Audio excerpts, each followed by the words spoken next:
The Mason family had always been a tight-knit unit in the small town of Oak Ridge, Connecticut. For siblings, Richard, Sarah, Michael, and Emma, who once played together in the sprawling backyard of their childhood home, now barely spoke to each other.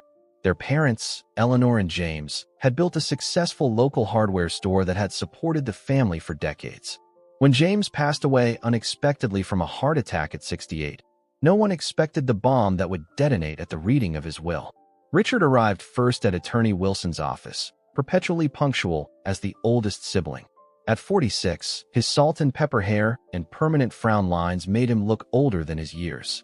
He'd worked at Mason's Hardware since high school, eventually becoming the store manager when his father's health began to decline. The store was his life. He knew every supplier, every regular customer, every seasonal fluctuation in the business. In his mind, there was no question about what would happen next. The store would become his, as his father had always implied. Sarah arrived next, phone glued to her ear as she managed some crisis at the real estate agency, where she'd become the top seller 5 years running. Her designer outfit and perfectly maintained blonde bob contrasted with Richard's worn jeans and faded polo shirt with the Mason's Hardware logo. At 43, she had built a life 3 towns over, visiting only on holidays and the occasional Sunday dinner. The traffic was awful, she said to no one in particular as she tucked her phone away. Is Emma here yet? Late as usual, Richard muttered, checking his watch. Some things never change. Michael slipped in quietly, nodding to his siblings but saying little. The second youngest at 38, he had always been the peacekeeper, the one who smoothed ruffled feathers. He'd left Oak Ridge after college for Boston, where he worked as an engineer. His visits home were regular but brief, calling his mother twice a week to check in. Emma finally rushed in 15 minutes late, her curly hair windblown and her cheeks flushed. At 35, the youngest Mason still had a youthful energy that both charmed and irritated her older siblings. Sorry, daycare issues with Lily, she explained, referring to her 4-year-old daughter. As a single mother and the town's elementary school art teacher, Emma lived closest to the family home, in a small rental just a few blocks from where they'd all grown up.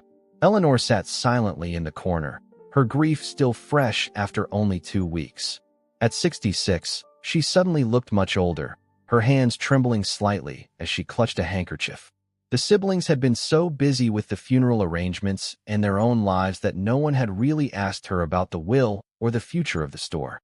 Attorney Wilson cleared his throat and adjusted his glasses. Thank you all for coming. I know this is a difficult time. He shuffled some papers before continuing. I'll get right to it. James was very specific about his wishes. The room grew still as Wilson began to read. The family home would go to Eleanor, of course, along with half of their savings. The other half would be divided equally among the 4 children. But it was the fate of Mason's Hardware that sent a shockwave through the room. As for Mason's Hardware store, which I have built over 45 years, I leave it in equal shares to all 4 of my children, Richard, Sarah, Michael, and Emma, to be run as a family business or sold, requiring unanimous agreement among all parties. Richard's face drained of color.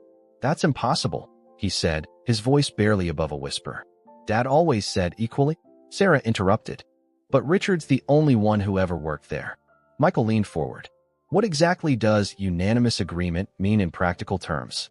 Emma said nothing, her eyes darting between her siblings and her mother.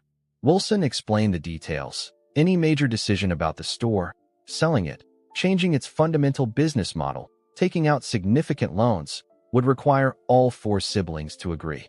Day-to-day operations could continue under Richard's management, but he couldn't make unilateral decisions about the store's future. This is ridiculous, Richard finally exploded, standing up so abruptly his chair nearly toppled. I've given my entire life to that store. The rest of you couldn't even be bothered to help during Christmas rush or inventory. And now you get equal say? Equal profits. Don't act like you were doing charity work, Sarah shot back. You've been drawing a salary all these years while we built careers elsewhere. A salary that's half what I could make anywhere else.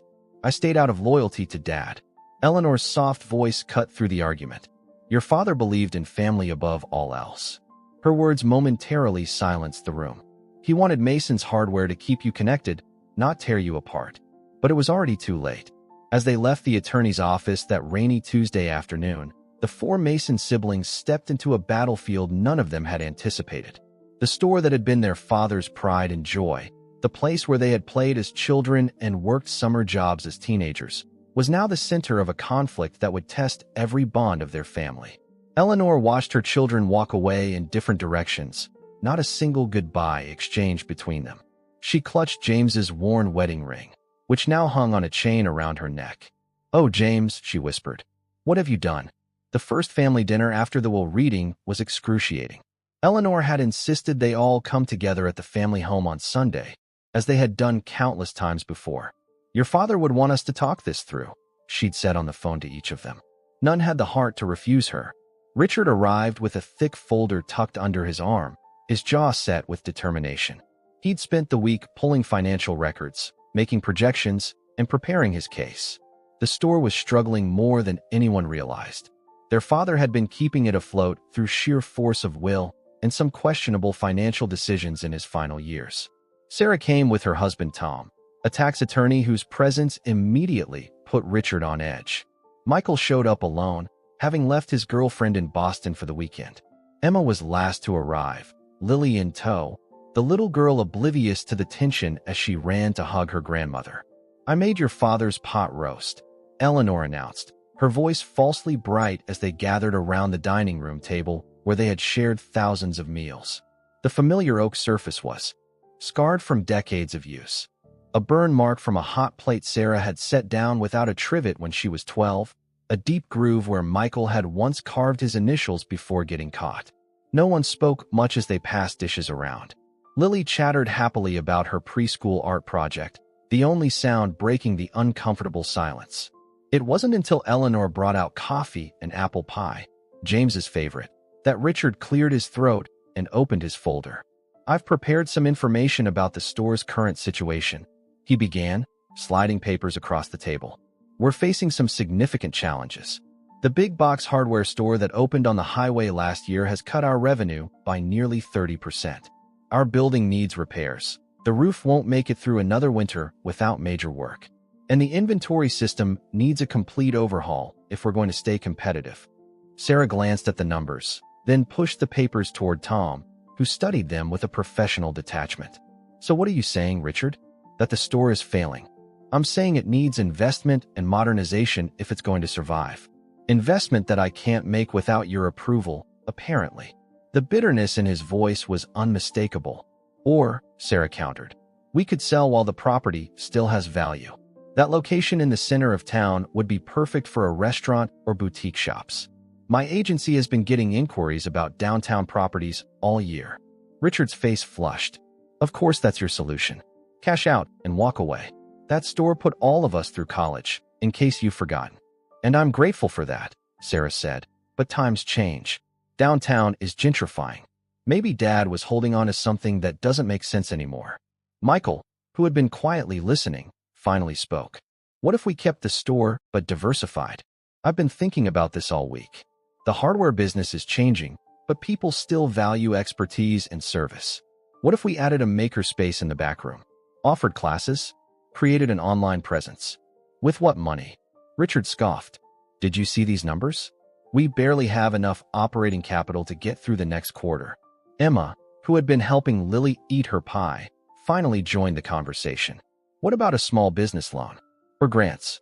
The town has that historic preservation program." Richard rolled his eyes. "Great, more debt. And those grants are competitive and take forever. At least she's trying to come up with solutions instead of just shooting everything down," Sarah snapped. "Easy for all of you to say when you're not the one who'll be doing the actual work." Richard's voice rose, causing Lily to look up in alarm. Eleanor placed her hand on his arm. "Richard, please." He pulled away, standing abruptly. "This is exactly what Dad wanted, isn't it?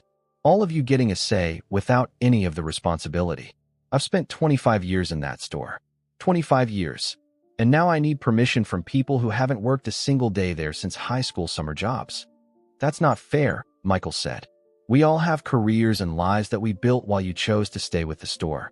That was your decision. Someone had to do it. Dad needed help, and none of you stepped up." "We weren't asked," Emma countered, her voice trembling slightly. "You were the heir apparent from day one, Richard. The rest of us were just cheap summer help. Sarah nodded vigorously. Exactly. And now you're mad because Dad finally acknowledged that we all deserve a piece of the family legacy.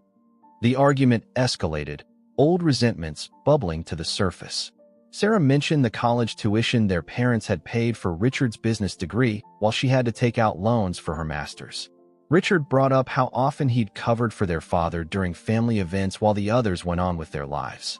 Michael reminded everyone how he'd offered technological help for the store's inventory system years ago, only to be shut down by both Richard and their father. Eleanor sat silently, tears streaming down her face. Lily began to cry, overwhelmed by the raised voices, and Emma took her into the living room to calm her down. When Emma returned, the conversation had shifted from the store to a comprehensive airing of decades-old grievances. Richard was accusing Sarah of never calling their father enough. Sarah was bringing up Richard's divorce 5 years earlier and how it had broken Dad's heart to see the family fragmenting. "Stop it," Emma finally shouted, silencing the room. "Look at Mom. Is this what Dad wanted? For us to tear each other apart over a building and some inventory?" Everyone turned to Eleanor, who sat small and fragile at the head of the table where James used to preside. She looked at each of her children in turn, her expression unreadable. "Your father made mistakes," she said quietly. "We both did. But he loved all of you, and he believed in that store. Not just as a business, but as his legacy to the community, to this town that supported us all these years." She stood slowly. "I'm going to check on Lily. When I come back, I hope my children will remember who they are and where they came from." As she left the room, a heavy silence fell.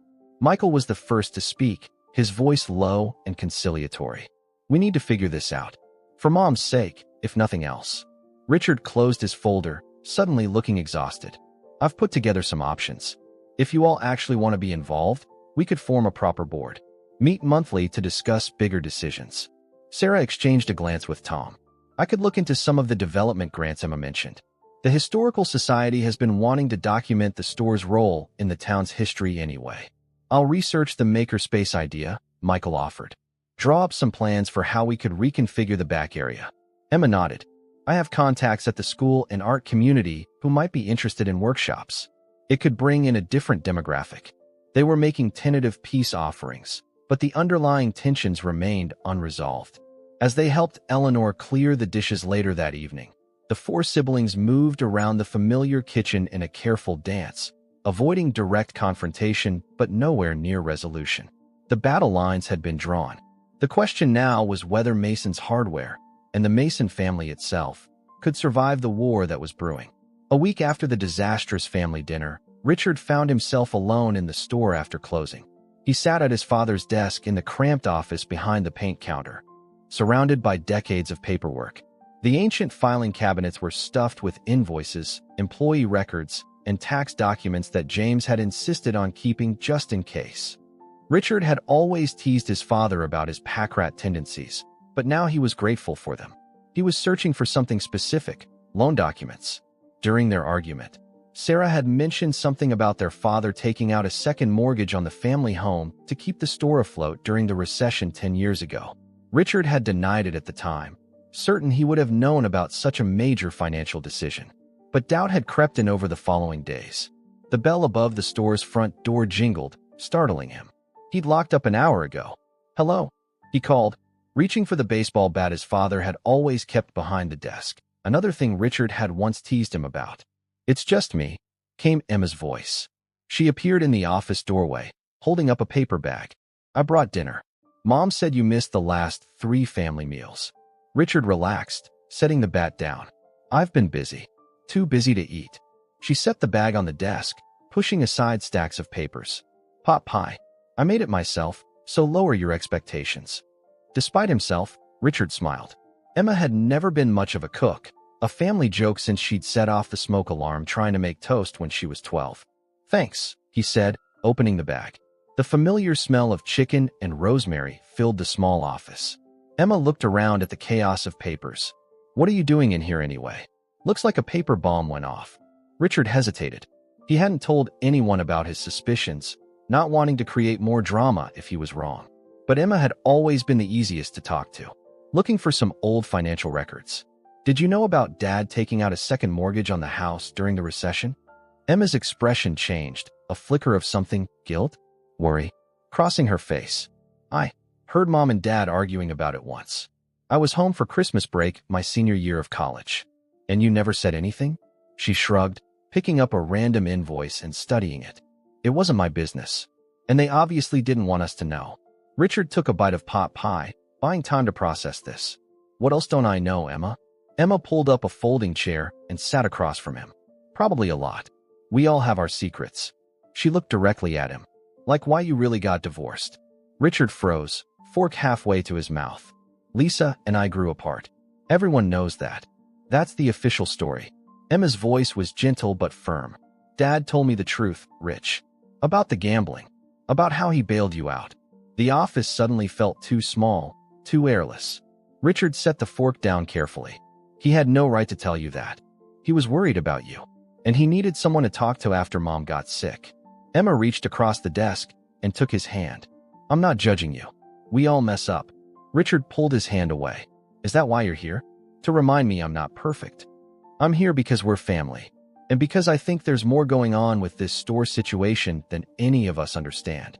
She gestured to the papers surrounding them. Find anything interesting yet? Richard hesitated, then nodded toward a file he'd set aside. Bank statements from the last 5 years. Dad was putting personal money into the business every month for the last 3 years. Almost $50,000 total. Emma whistled. Where was he getting that kind of cash? That's what I'm trying to figure out. The home equity line of credit explains some of it, but not all. Emma was quiet for a moment. Have you checked his life insurance policies? Richard looked up sharply. What do you mean? Last year, when I was helping Mom with some paperwork during her recovery from hip surgery, I saw notices for premium payments on multiple policies. It seemed like a lot for someone their age. Richard hadn't known about multiple policies. Only the main one that named their mother as beneficiary, which had paid out after his father's death. How many are we talking about? At least 3 different companies. I remember thinking it was strange, but figured it was just Dad being thorough as usual. Richard thought about this. His father had always been conservative with money, ensuring the family was protected. But multiple life insurance policies went beyond prudence into something else entirely. They spent the next 2 hours combing through the files together. Around 9 o'clock, Michael called Emma's cell. I'm at the store with Rich, she explained. A pause. Actually, maybe you should come down here. Bring Sarah if you can reach her. Another pause. No, nothing's wrong. We just found some things you should see. Within 30 minutes, all 4 siblings were crowded into the small office. Sarah had come directly from a client dinner, still in her business attire. Michael had driven from his hotel. He'd extended his weekend stay in Oak Ridge, telling his Boston office he needed more time with family. This better be important, Sarah said, eyeing the cluttered office with distaste. I had to reschedule my late showing. Richard ignored her tone. We've been going through Dad's records. There's something you all need to know. He gestured to the organized piles Emma had helped him create. The store has been losing money for years. Significantly more than I realized. Michael picked up a spreadsheet. These numbers can't be right. The revenue dropped by 40% in just 2 years. The big box store hit us harder than Dad let on, Richard confirmed. But that's not all. He was keeping it afloat with personal funds. And by not paying himself a salary for the last 18 months. Sarah's defensive posture softened slightly. He never said anything. There's more, Emma said, pushing forward a folder with insurance documents. Dad took out 3 additional life insurance policies in the last 5 years, all naming the store as beneficiary. What does that mean? Sarah asked, though her expression suggested she already knew. Richard took a deep breath. It means he was planning for this. He knew the store was failing, knew none of us could afford to save it on our own. So he made sure there would be money available after he was gone. $500,000, Michael said quietly, looking at the policy amounts. Combined with the main policy for Mom, that's nearly $1 million in life insurance. The room fell silent as the implications sank in. Their father had mortgaged his own life to ensure his legacy would survive. Why didn't he just tell us? Sarah finally asked, her voice uncharacteristically small. We could have helped. Richard laughed bitterly. Would you have? When was the last time any of you offered to help with the store? That's not fair, Michael began, but Emma cut him off. None of this is fair. Not to Dad, not to Mom, not to any of us. She looked around at her siblings. But we have a choice now. We can keep fighting over who deserved what, or we can respect what Dad was trying to do and figure out how to save this place. Sarah crossed her arms. Even with the insurance money, the business model might not be sustainable long-term. The retail landscape is changing. So we change with it, Michael said. My makerspace idea could work. With proper investment and marketing, I still think selling is the smartest option, Sarah interrupted. We could honor Dad's memory in other ways. A scholarship fund, a donation to the community center, always the practical one, aren't you? Richard snapped. Some things are worth more than money, Sarah. And some people can't see past their own nostalgia, she shot back. They were falling into the same pattern, voices rising, old wounds reopening. But this time, Emma stepped between them. Stop it, both of you. Look around this office. Look at what Dad did to himself trying to keep this store alive while keeping us in the dark. He worked himself into an early grave because he was too proud to admit he needed help and too stubborn to let go. She gestured to the piles of financial records. And now we're doing exactly the same thing, letting pride and stubbornness tear us apart. The room went quiet. Richard stared at the insurance policies, Sarah studied her manicured nails, and Michael rubbed his temples as if fighting a headache. We need to tell Mom, Michael finally said. About all of it. The store's struggles, the loans, the insurance policies. It'll break her heart, Richard protested. She deserves to know, Sarah countered. They were married for 45 years. She's not fragile, Richard. She's stronger than all of us. Emma nodded. We'll tell her together. And then we need to make a real decision about the store as a family. With all the facts on the table. As they gathered the most important documents to take to their mother, a tentative truce settled over the Mason siblings. The anger was still there, the hurt and resentment built over decades of miscommunication and expectations. But something else was emerging too, a shared grief, a collective responsibility, and perhaps the faintest glimmer of understanding. Outside, rain began to fall on Oak Ridge's quiet streets. Inside Mason's hardware, for adults who had once been children playing hide-and-seek among the aisles of nails and paint cans prepared to face the truth about their father's final sacrifice, and the legacy he had entrusted to them all. The Mason siblings chose a Tuesday morning to speak with their mother. Eleanor had always been a morning person, doing her best thinking over coffee before the world grew too loud. They arrived at the family home just after 9, having arranged for Richard to pick her up from her weekly water aerobics class at the community center. When Richard and Eleanor walked through the front door, she stopped short at the sight of her other 3 children sitting in the living room. Sarah had taken the day off work, something she hadn't done for a family matter in years. Michael had postponed his return to Boston again. Emma had arranged for Lily to spend the morning with a friend. What's this about?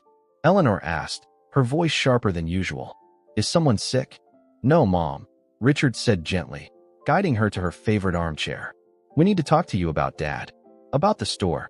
Eleanor looked at each of their faces, then sighed. I should make coffee. Already did, Emma said, bringing in a tray with Eleanor's favorite blue willow cups and a plate of store-bought almond biscotti. Not as good as Eleanor's homemade ones, but a thoughtful touch nonetheless. For a moment, they busied themselves with coffee, a mundane ritual that delayed the inevitable. Finally, Richard placed the folder of documents on the coffee table. Mom, did you know how bad things were at the store? He asked directly. Eleanor's hands stilled around her cup. Your father didn't want you children to worry. So you did know, Sarah said, not accusingly but with surprise. About the second mortgage? The personal loans? Eleanor nodded slowly. Of course I knew. We were married for 45 years. You think he could hide financial decisions that big from me? Michael leaned forward. Why didn't you tell us? We could have helped. A sharp, sad laugh escaped Eleanor. Your father was a proud man. Too proud sometimes. She set her cup down carefully. He built that store from nothing. His father was a drunk who couldn't hold a job. Did you know that? Your grandfather? She shook her head at their surprised expressions. James never talked about it. But he grew up poor, really poor. That store was more than a business to him. It was proof he'd broken the cycle. The siblings exchanged glances. Their father had rarely spoken about his childhood or his own parents, who had died before any of them were born. We found the insurance policies, Emma said softly, pulling them from the folder. 3 of them, all naming the store as beneficiary. Eleanor nodded, unsurprised.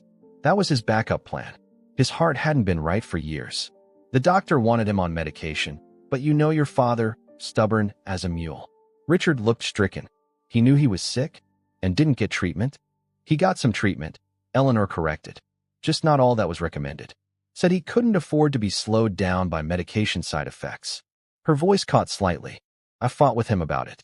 One of our worst fights ever, last Christmas when you all thought we were napping after dinner. But he'd made up his mind. The room fell silent as the implications sank in. Their father had essentially worked himself to death, knowing the risks, gambling with his own life to save his legacy. Why divide the store between all of us? Sarah finally asked. He had to know it would cause conflict. Eleanor's gaze was steady, because he finally realized, too late, what his single-minded focus on that store had cost this family. The missed ball games and recitals. The way he leaned on Richard while letting the rest of you find your own paths. The dinners he didn't make it to. She looked at each of them in turn. He wanted to make amends the only way he knew how, by giving you all a piece of what mattered most to him. But it's tearing us apart, Michael said. Only if you let it, Eleanor replied. She reached for the folder and pulled out another document, one they hadn't found in their search. There's something else he wanted me to give you when the time was right. I think that's now. It was a letter, handwritten on Mason's hardware stationery, dated just 3 months before his death. I'll give you some privacy, Eleanor said, rising slowly. This was meant for the 4 of you, not for me. I've already heard these words directly from him. She touched Richard's shoulder as she passed. Remember who you are to each other. When I'm gone too, that's all that will be left. They waited until they heard her bedroom door close upstairs before Richard unfolded the letter with trembling hands. To my children, he read aloud. If you're reading this, I've made a mess of things in typical James Mason fashion. A small, sad chuckle ran through the room. It was so perfectly their father's voice. Richard continued, the hardware store has been my life's work, my pride and joy. But I've come to realize, too late perhaps, that my greatest legacy isn't built of bricks and inventory, but of the 4 remarkable people your mother and I raised. I've made mistakes. I put too much on Richard's shoulders. I didn't fight hard enough to keep Sarah close to home. I dismissed Michael's ideas too quickly. I worried too much about Emma instead of trusting her strength. Dividing the store between you isn't about business, it's about family. I want you to have a reason to come together, to talk, to remember where you came from even as you build your own lives. Maybe you'll sell it and split the money. Maybe you'll transform it into something new. Maybe you'll keep it as it is, a small-town hardware store swimming against the tide of progress. Richard's voice wavered slightly, but he pressed on. Whatever you decide, decide it together. That's my final wish for the store that bears our name. That it serves as a bridge rather than a wedge between my children. The insurance money should give you options, breathing room to make the right choice without financial pressure. I'm sorry for the burdens I've placed on each of you in different ways. I'm sorry for not being more open about my struggles. Most of all, I'm sorry if this last decision causes pain rather than healing. Trust each other. Listen to each other. Remember that long after Mason's hardware is forgotten in this town, the Mason family will continue through all of you. All my love, Dad. Richard folded the letter carefully and placed it back in the envelope. No one spoke for several minutes. Sarah was the first to break the silence, wiping tears from her cheeks. So what do we do now? She asked, her voice small and uncertain, so unlike her usual confident tone. Richard ran a hand over his face. We do what Dad asked. We decide together. But we all want different things, Michael pointed out. That hasn't changed. Emma, who had been unusually quiet, finally spoke. Maybe that's the point.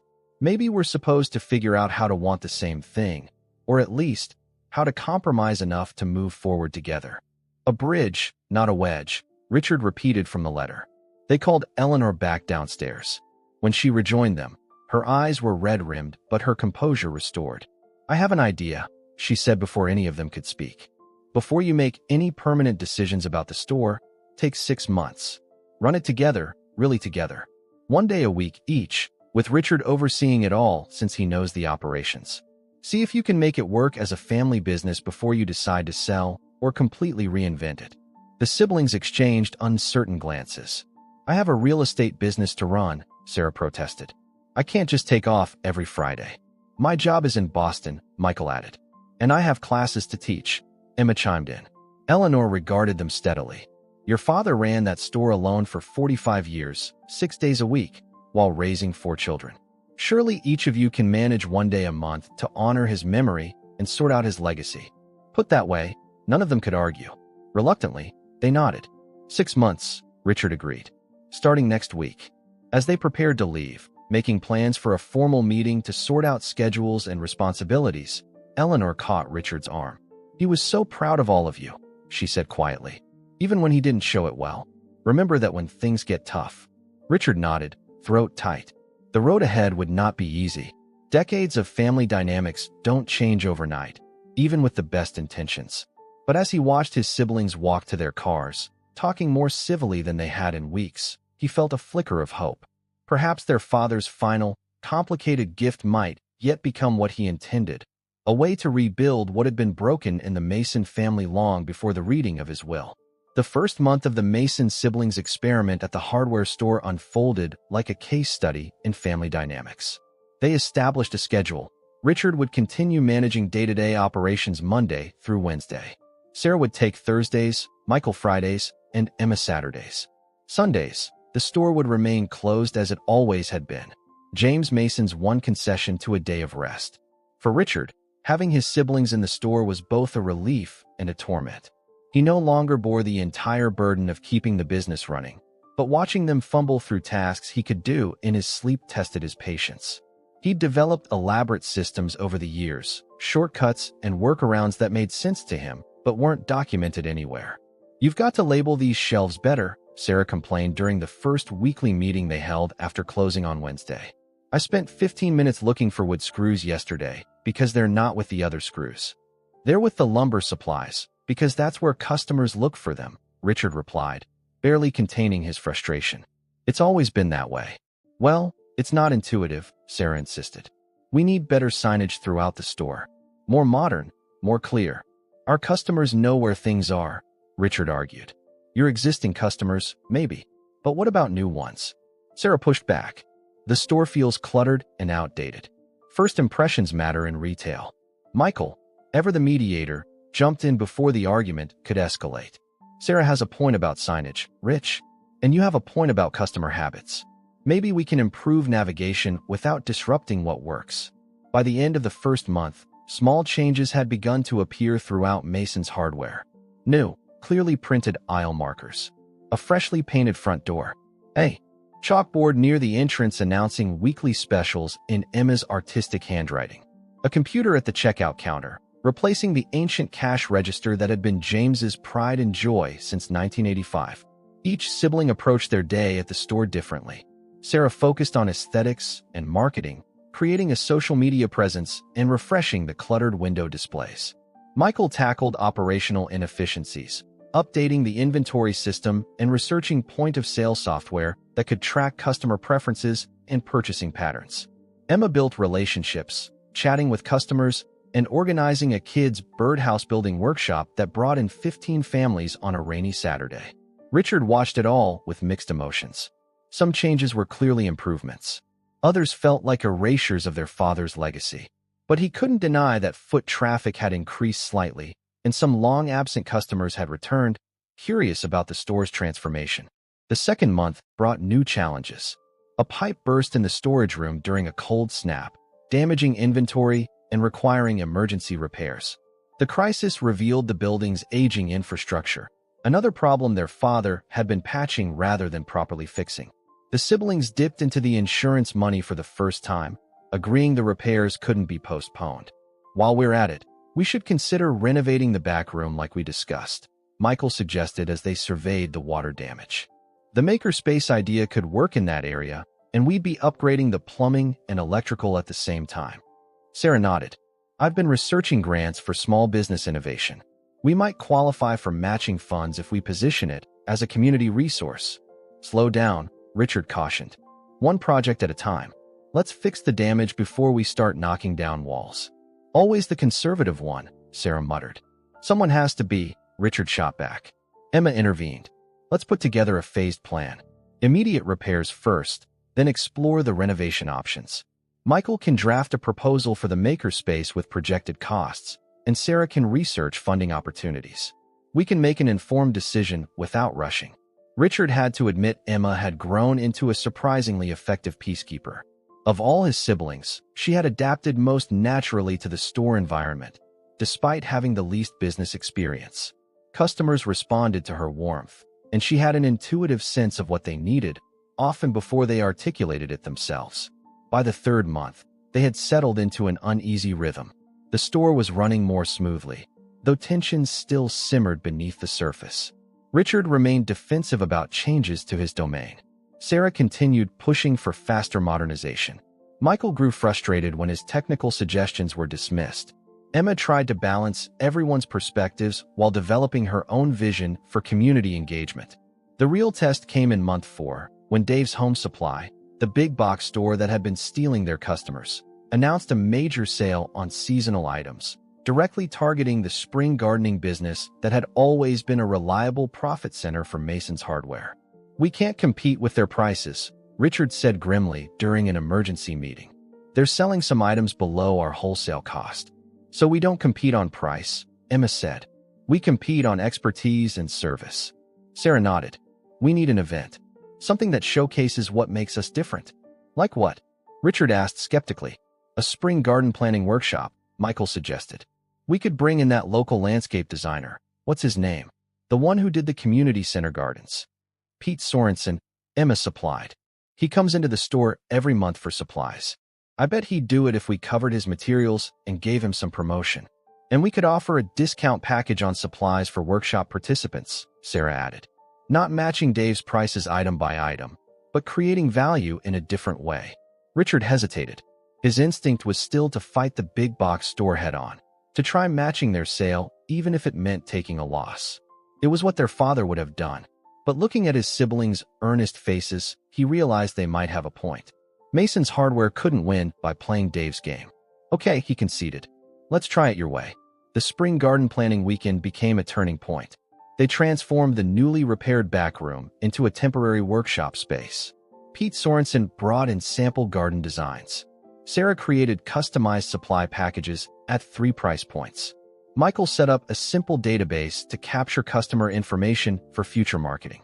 Emma decorated the store with hanging plants and flower displays borrowed from her friend at the local nursery.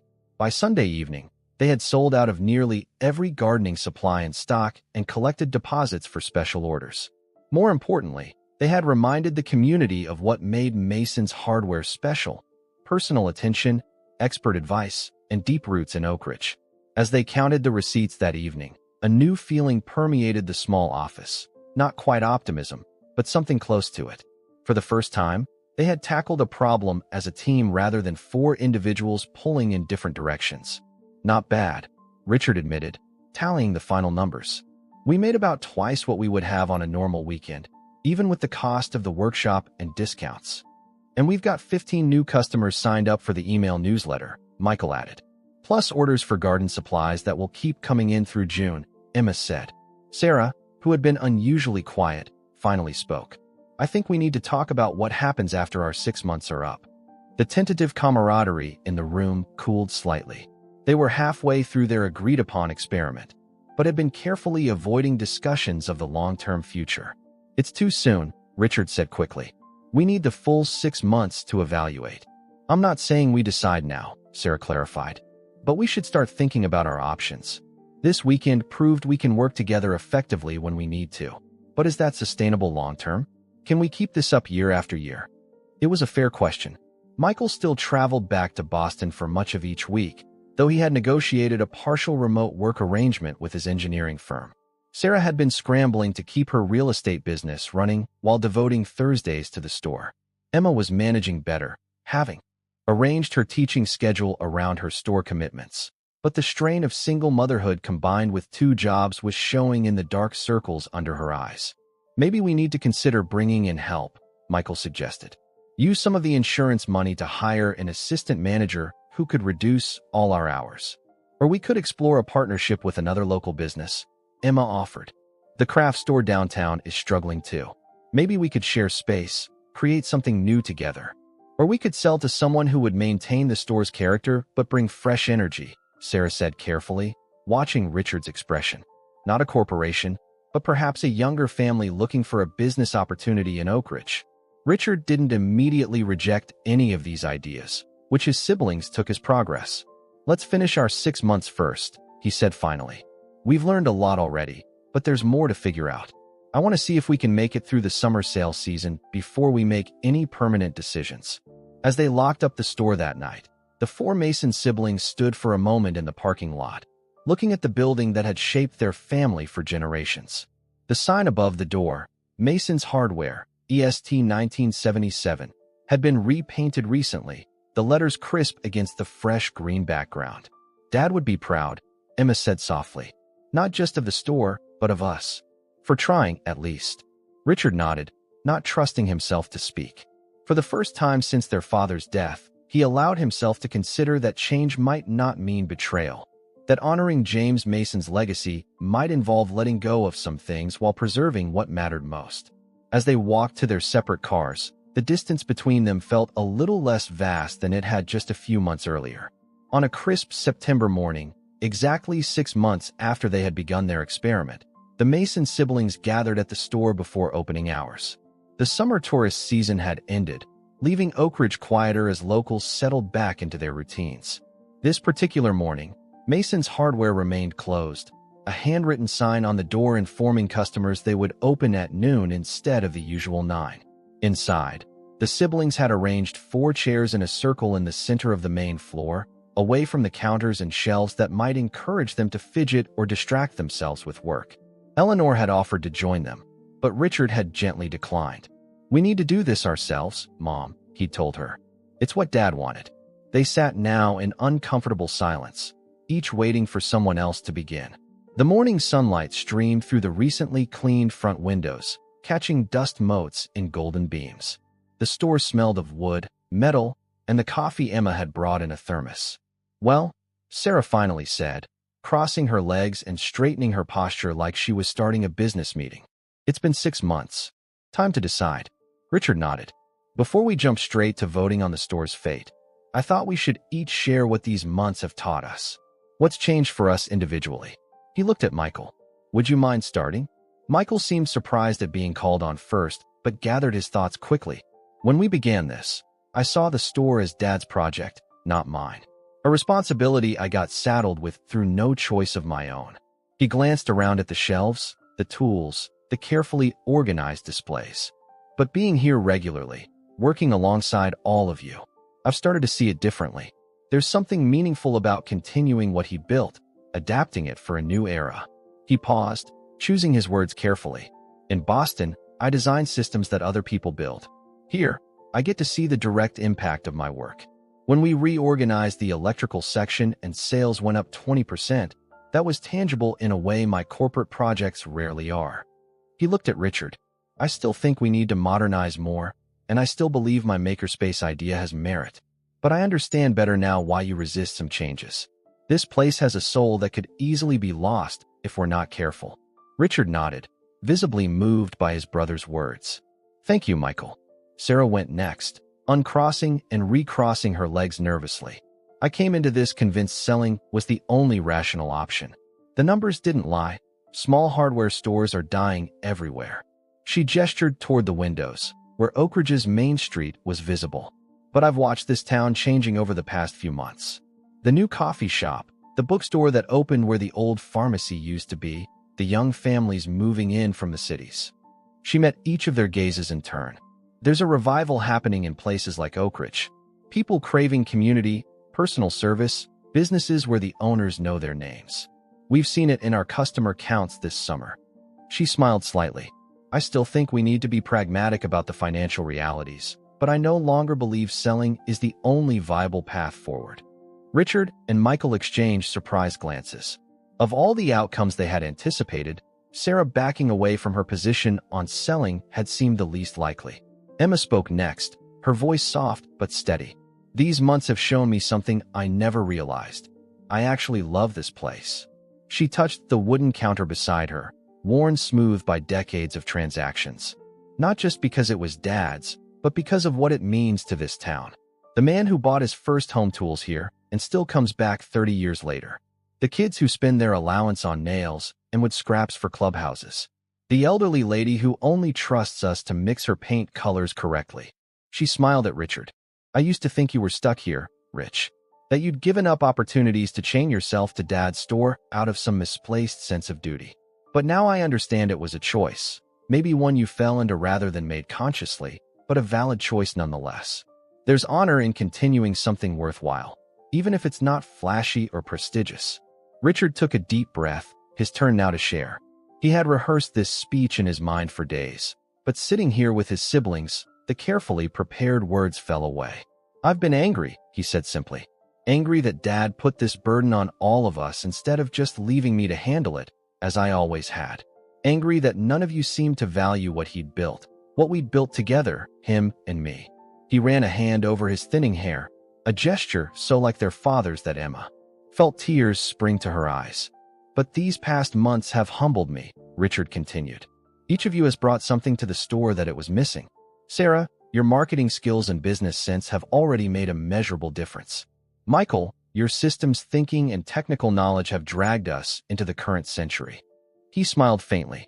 And Emma, your connection with people, your creativity.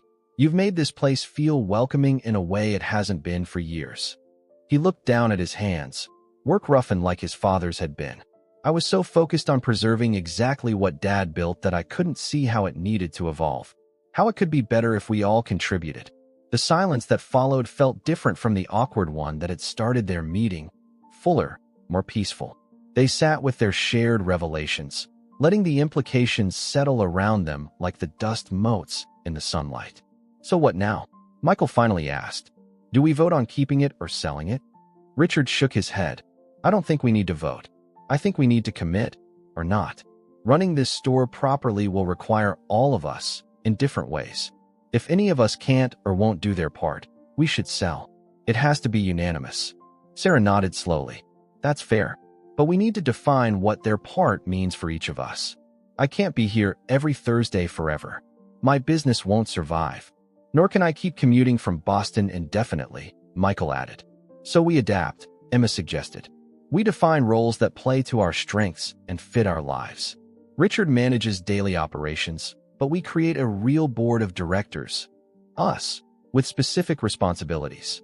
Sarah handles business development and marketing, but does most of it remotely. Michael oversees systems and technology, coming in monthly for major updates. I continue with community engagement and creative projects alongside my teaching. And we hire help, Richard added, surprising them. A full-time assistant manager at minimum. Maybe more staff as we can afford it. We should establish concrete financial goals and timelines, Sarah suggested, her practical nature asserting itself. If we're not hitting our targets within a year, we revisit the decision to keep or sell. And we need to formalize the legal structure, Michael said. We're operating in a weird limbo right now. We should create a proper LLC with operating agreements that outline everyone's responsibilities and profit distributions. They continued refining the plan for another hour, their conversation flowing more naturally than it had in years. There were still disagreements. Sarah thought they should leverage more debt to accelerate growth. Richard remained debt-averse.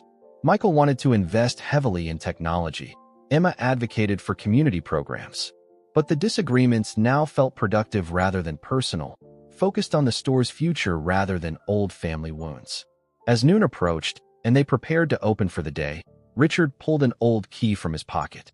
Dad gave me this on my 35th birthday, he said, holding it up. The brass was worn smooth from years of use. It's the original key to the store from when he first opened. He had copies made later, but this is the one he used that first morning. He looked at his siblings. I think he would want you all to have keys too. Not copies, actual keys that matter. From his other pocket, he produced 3 small boxes. Inside each was a key, new, but crafted to match the vintage style of the original. I had these made last week, he said, handing one to each sibling. They're keys to the new back door we installed after the water damage. Different door, same store. Seemed fitting somehow. Emma clutched hers tightly, clearly moved. Sarah ran her finger along the teeth of her key, then tucked it carefully into her wallet. Michael immediately added his to his keyring. Should we call Mom? Emma asked. Tell her what we've decided? Richard nodded. We'll go together after closing. But first, we have a store to run. As Richard unlocked the front door and flipped the sign to open, he felt a weight lift that he hadn't even realized he'd been carrying. The future of Mason's hardware remained uncertain. They faced real challenges in a changing retail landscape, and their new partnership would surely be tested by disagreements yet to come. But for the first time since their father's death, Richard didn't feel alone in the struggle. Later that evening, as they sat around Eleanor's dining room table sharing their decision, she watched her children with quiet satisfaction. The hardness had gone out of Richard's expression. Sarah spoke about the store with genuine enthusiasm rather than cold pragmatism. Michael and Emma contributed ideas, building on each other's thoughts in a way that reminded Eleanor powerfully of how they had played together as children. James would be proud, she said when they had finished explaining their plan. Not because you're keeping the store, though that would please him, but because you've found your way back to being a family. We're still working on that part, Richard admitted. But we're trying. Eleanor reached for her husband's wedding ring, which still hung around her neck. That's all anyone can ask. As autumn settled over Oak Ridge, Mason's hardware slowly transformed. The changes weren't dramatic, no flashy new signage or complete renovations, but customers noticed the difference. The century-old wooden floors were refinished rather than replaced. The layout was updated but maintained the logical flow that longtime customers appreciated. New products appeared alongside traditional offerings. A small area in the back began hosting community workshops, from basic home repair skills to children's craft projects. Most noticeably, there were now 4 Masons regularly present instead of just one. They didn't always agree. They sometimes argued within earshot of customers. But the arguments were followed by solutions, compromises, and occasionally even laughter, something rarely heard in the store during James Mason's final years.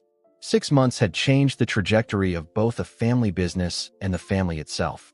The wounds weren't fully healed, and the future remained unwritten.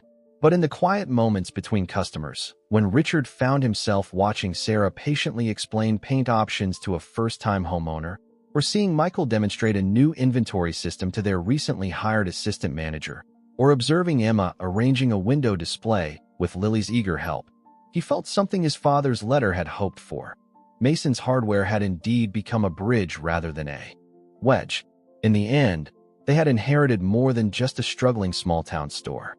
They had reclaimed their shared history, confronted long-buried truths, and discovered that legacy isn't what's left behind, but what's carried forward, changed, adapted, but still recognizably born from love.